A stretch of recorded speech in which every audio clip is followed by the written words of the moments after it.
Bueno, muy buenas tardes a todos. Un gusto para el programa de recreación y para mí como coordinadora del programa, Cintia Guzmán, tenerlos presentes en esta tarde de hoy con la capacitación que nos va a impartir el señor Ismael Carranza Solís.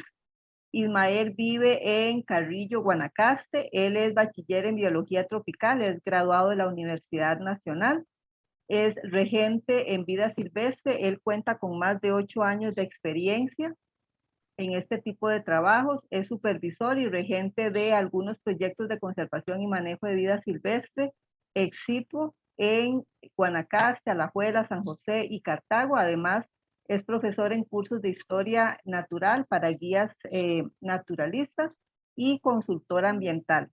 Hoy Ismael nos va a hacer el favor de impartirnos la charla sobre hidroponía autosostenible en casa. Espero que la sesión sea de mucho provecho. Los dejo con Ismael. Buenas tardes. Gracias. Buenas tardes. Saludos a todos. ¿Cómo les va? Para mí es un gusto tenerlos. Muchas gracias por compartir un ratito esta tarde con todos nosotros. Saludos desde Guanacaste. Está bastante soleado. Tenía días de no salir el sol. Voy a compartir la presentación. Tal vez si alguno me indica si la ven todos. Sí, señor. Perfecto. Muchas gracias. Ok, bueno. Vamos a intentar lograr hacer una introducción a este tema que es tan lindo, tan complejo, tan moderno también, pero es un tema de que muy difícilmente en 40 minutos lo vamos a poder abarcar todo, pero sí por lo menos que ustedes se puedan llevar las bases de lo que necesitan y entender un poco cómo funciona, que realmente a veces la base de un proyecto, entender bien cómo funciona el proceso biológico y bioquímico de la hidroponía en combinación con la apicultura. Entonces, vamos a la que sigue. Ahora sí. Bien. Hablemos un poco sobre la distribución del agua en el planeta. Bien, el 97.5% del agua de todo el planeta está, pues, en los mares, ¿verdad? Y una gran parte se encuentra congelada en los polos. Únicamente el 2.5% de toda el agua del planeta es agua dulce. Estamos hablando que es muy, muy poco. La concentración es mínima del agua dulce, ¿verdad? Y tras de eso, de ese 2.5% del agua dulce del planeta, del agua que es dulce en el planeta, de la que se puede usar, tenemos que solamente un 69% se encuentra disponible,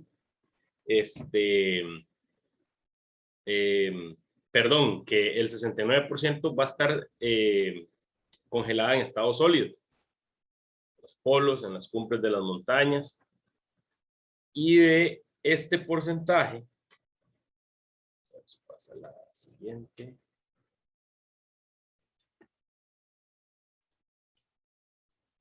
Ahora sí. El 30% va a estar contenida bajo tierra, en la humedad del suelo y en los acuíferos profundos.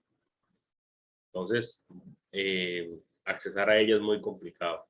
Entonces, ahí nos damos cuenta que de aquel 2.5% de agua dulce que tenemos en el planeta, únicamente, si extrapolamos ese 2.5, un 100%, 69 está congelada, 30% en los acuíferos profundos y solamente el 1% es el que podemos usar y es el que se encuentra en los ríos, lagos, acuíferos superficiales a los cuales tenemos acceso y otros cuerpos de agua. Entonces, nos damos cuenta de esta manera que el acceso al agua dulce es mínimo.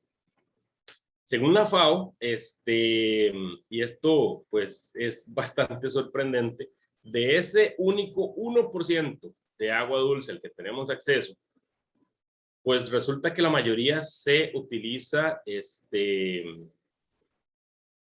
para la agricultura. Casi toda el agua se la lleva la industria agrícola, la cual es una cantidad exagerada. Y tras de eso, en los últimos años, ¿verdad? El agua se ha reducido un montón también. Un 60% de esa agua dulce disponible se ha reducido en los últimos 40 años. Y posiblemente para el 2050 se vaya a reducir otro 50% más. Entonces, pues antes se hablaba de que había que tener buenas prácticas y ahorrar agua, pero muchachos, ya el agua, el ahorro del agua ya dejó de ser una buena práctica y ha venido a convertirse en lo único que nos queda. Es una única alternativa que tenemos ya, puesto que no hay más, ¿verdad? Es lo único que tenemos para sobrevivir. Hablemos un poco sobre la crisis alimentaria, que es también importante tomar en cuenta. Pues bien, la producción de alimentos va a depender de varios recursos disponibles: el suelo, agua, aire y la energía, en este caso energía solar.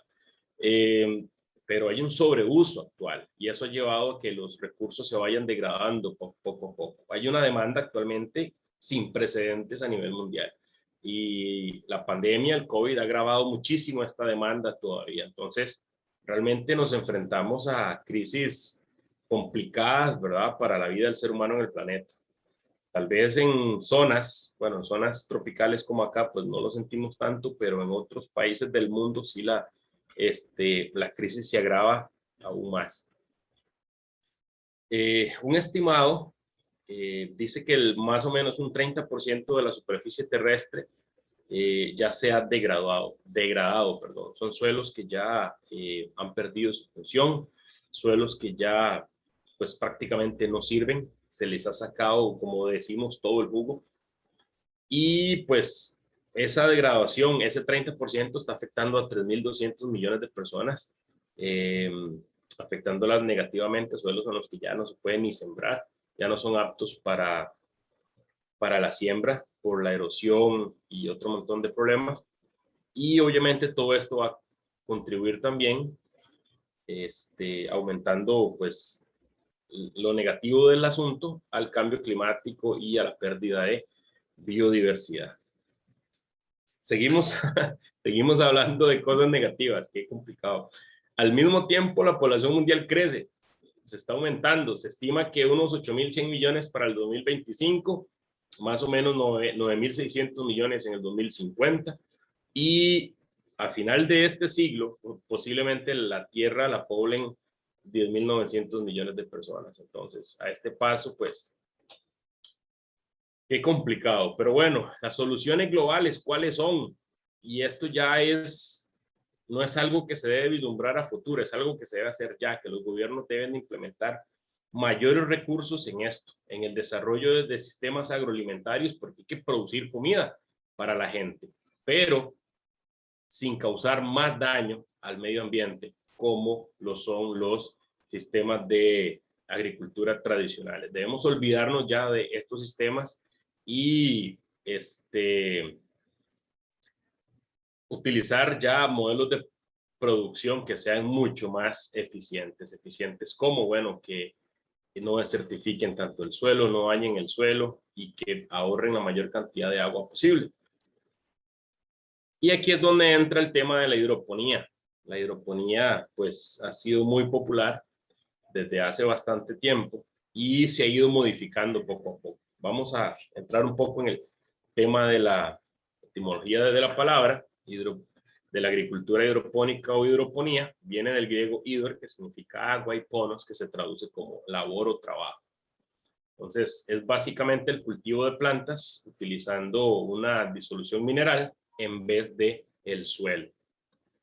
Entonces, las raíces van a recibir una solución nutritiva, o sea, todos los fertilizantes y los elementos químicos que la planta necesita se les provee por medio del agua y no directamente en el suelo. Ya sea que las plantas se coloquen en un medio acuoso, o sea, flotando en estructuras flotantes en el agua, en grava también, que normalmente utilizamos piedra volcánica, que es una tipo de piedra muy porosa que produce mucha superficie porosa y es importante. Y también se utiliza, aunque en menor proporción, la arena. Pero la solución acuosa, digamos, directamente en contacto con el agua en estructuras flotantes o por medio de grava y piedra volcánica son las es lo más común. Estos son algunos ejemplos, por ejemplo, de cómo se ve una estructura flotante. Normalmente se utilizaban el poliestireno para flotar las plantas, que vemos que las raíces tienen contacto directo acá con el agua en ese caso. También esta es la otra forma, que es una de las más comunes a utilizar, que debajo de acá hay una capa totalmente impermeable en donde la grava está completamente inundada por agua, aunque no se nota. Y también se utilizan una combinación de ambas, también utilizando tubos y otros materiales. Realmente la hidroponía tiene raíces pues bastante antiguas, ¿verdad? No se sabe todavía ciencia cierta quién la originó, porque, por ejemplo, en América se han encontrado cultivos que ya utilizaban la hidroponía. Los aztecas utilizaban un tipo de cultivo llamado chinampa. Eran estructuras flotantes que utilizaban ellos en lagos naturales para ganarle un poco de tierra o zona cultivable al lago, y ahí mismo cultivaban. Entonces las raíces tenían contacto directo con el agua del lago. Y también al sur de China y algunas zonas de Tailandia, hace muchos años ya se venía utilizando la práctica de la siembra del arroz en combinación con peces al mismo tiempo. Este arroz es del tipo inundado, entonces ellos también utilizaban peces y se dieron cuenta que los desechos de los peces servían mucho como abono para las plantas. Y ahí es donde entra, pues, en el tema que me quiero enfocar hoy. Esto es un ejemplo de la hidroponía antigua, donde utilizaban esas chinampas, que eran estructuras flotantes en las que de hecho habían unas que eran bastante grandes y la gente podía inclusive vivir ahí. Este es el lago Xochimilco, no sé si alguno ha tenido la oportunidad de ir ahí, donde hay unos barquitos pintados de colores. Y pues este lago en la antigüedad era utilizada por poblaciones indígenas, y allá al fondo estas estructuras que vemos con árboles son estructuras flotantes, son como antiguas, es lo que queda como de esas antiguas chinampas que les comento. Y obviamente en estas partes de Asia, en las que ya también se practicaba el cultivo de arroz y peces en un mismo lugar, en el mismo ambiente acuático. Entonces, la característica típica de la hidroponía en este caso es que va a requerir siempre de estarle adicionando los fertilizantes químicos en este caso, y que la mayoría pues provienen de las fábricas tradicionales que hacen los fertilizantes normales que se usan en la agroindustria regular, solamente que están hechos para ser asimilados por el agua y asimilados por la planta, por las raíces de la planta, a través del agua. Muchos ya vienen preparados, otros tienen que ser medirse, pesarse, mezclarse, prepararse por la persona y agregarse al agua para que las plantas tengan contacto con él. Entonces, vamos a entrar a otro tema, que es el de la acuicultura. Pues es necesario tocar un poquito este tema, poco por encima, para entender hacia dónde queremos llegar. Bien, la acuicultura es el conjunto de actividades y técnicas para la crianza de especies acuáticas. Normalmente se crían peces, pero también se utilizan moluscos, también se crían crustáceos y otras, inclusive plantas, también otras especies de interés comercial y para la alimentación. En nuestro país lo más común es el cultivo de la tilapia, que es un pez de origen africano, por ejemplo, que uno no supiera. Es un animal exótico